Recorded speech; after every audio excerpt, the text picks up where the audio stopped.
Hello दोस्तों, एक book channel में आप सबका स्वागत है। आज हम नेशनल अचीवमेंट सर्वे नेस 2021 के जो अभ्यास प्रश्न पत्र है उसे सॉल्व करेंगे हिंदी का, जिसका पेपर आगामी नवंबर माह में होना है। तो उसकी तैयारी अत्यंत आवश्यक है, जो प्रत्येक 3 साल में एक बार ये सर्वे होता है। तो चलिए हम क्वेश्चन स्टार्ट करते हैं। इसके पहले इसका निर्देश पढ़ लेते हैं।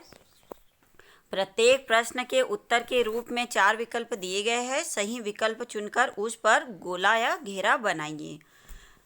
एक गद्यांश दिया है, इस गद्यांश को पढ़ना है और इसमें से ही आंसर निर्मित होंगे, इससे रिलेटेड ही क्वेश्चन होंगे। निम्नलिखित गद्यांश को पढ़कर नीचे लिखे प्रश्नों के उत्तर में सही विकल्प पर गोला लगाइए। वाणी एक अनमोल वरदान है। कोयल अपनी मीठी वाणी से सबका मन हर लेती है, जबकि कौवे की काव काव किसी को अच्छी नहीं लगती। वाणी के बिना सब कुछ सुना है। मीठी वाणी का प्रभाव बहुत व्यापक होता है। मीठी वाणी से सभी कार्य सिद्ध हो जाते हैं। मधुर बोलने वाले का समाज में बहुत आदर होता है। मृदुभाषी के मुंह से निकला एक एक शब्द सुनने वाले के मन को लुभाता है। इसके संपर्क में आने वाला व्यक्ति इसके वश में हो जाता है। मीठी वाणी सुनने वाले को ही आनंदित नहीं करती, वरन बोलने वाले को भी आनंद पहुंचाती है। कहा भी है, तुलसी मीठे वचन ते सुख उपजत चहु ओर। मृदुभाषी समाज में सद्भावना का प्रसार करता है। कटु भाषा बोलने वाले को केवल अनेक प्रकार की हानियां उठानी पड़ती है। ऐसे व्यक्ति के लिए कहा गया है,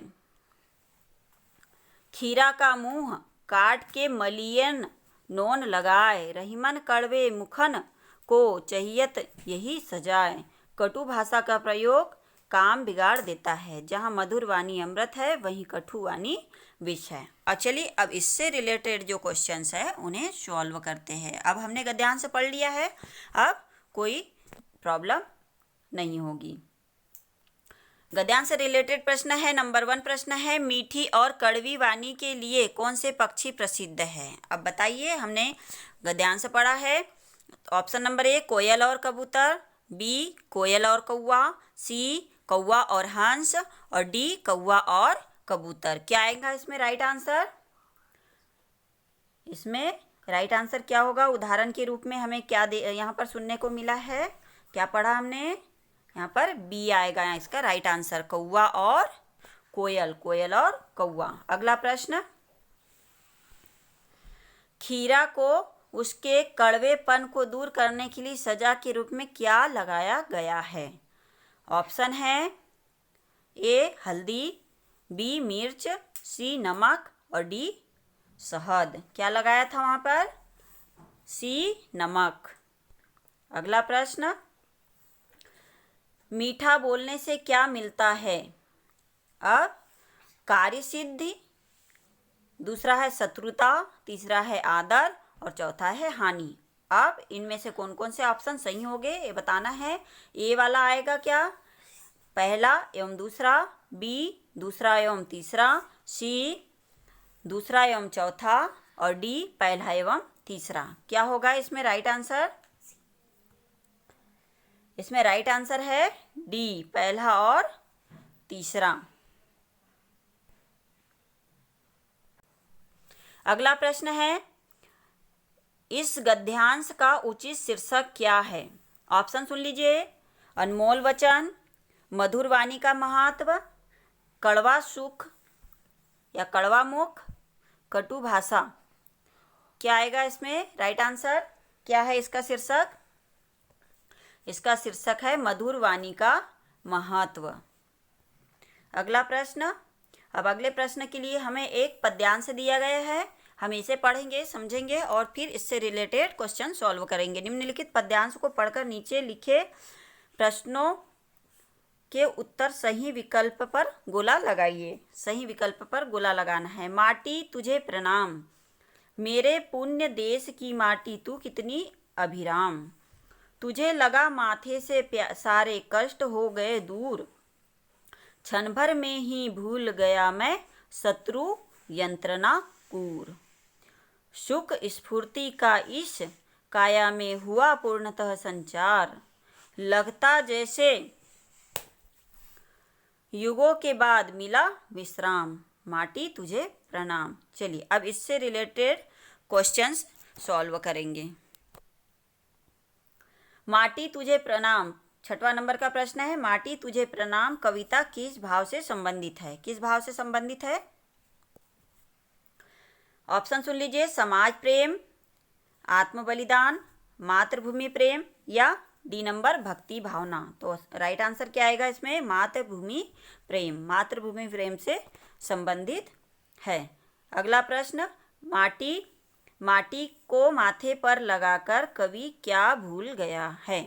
ऑप्शन है शारीरिक सुख, बी नंबर है देश के प्रति प्रेम, सी नंबर है वियोग पीड़ा और डी नंबर है शत्रु के लिए कष्ट। तो इसमें राइट आंसर क्या होगा? इसमें राइट आंसर होगा शत्रु के लिए कष्ट। कवि मातृभूमि की मिट्टी को माथे पर लगाकर शत्रु के लिए कष्ट भूल गया है। अगला प्रश्न 8वां, अभिराम का अर्थ है। अभिराम का क्या अर्थ है? Option number A Shri Ram, B उपनाम, सी भयानक या डी मोहक। अभिराम का क्या अर्थ है? इसमें आंसर होगा डी मोहक। अभिराम का अर्थ यहाँ पर मोहक होगा।